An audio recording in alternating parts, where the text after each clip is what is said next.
They've only been married for 2 months, but for the last 2 weeks, Tasnim Morad hasn't seen her husband.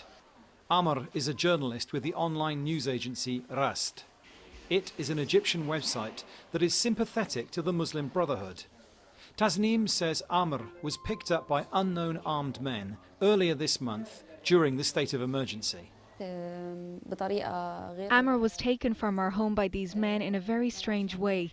The men who took him also took his things, his camera, his mobile phone. Since then I haven't heard anything about him and I don't know how he is being treated. Rast came to world attention with this.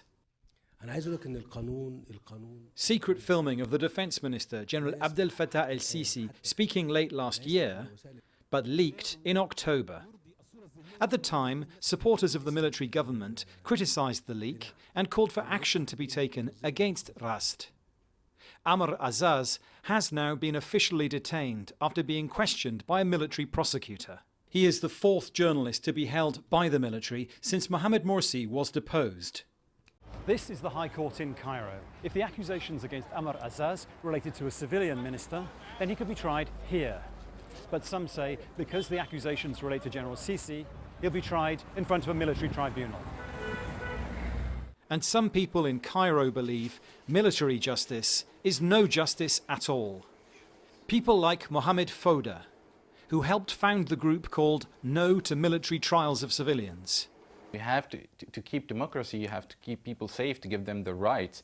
If you take them the rights away, the right for a just trial, then you're not going to have democracy. You'll have violence in the streets, you'll have people hating the government and hating the military, and you don't want that in the streets. Egypt's Constitutional Committee has just provisionally approved an article that allows the military the right to try people who attack it. And while the government says this is necessary to fight terrorism, many opposition groups have condemned it and promised to campaign against the constitution if the article is not removed from the final draft. But that is no consolation to Tasnim Morad as she waits for news of her husband. Just one person among many thousands here still being subjected to military justice. Dominic, Kane, Al Jazeera, Cairo.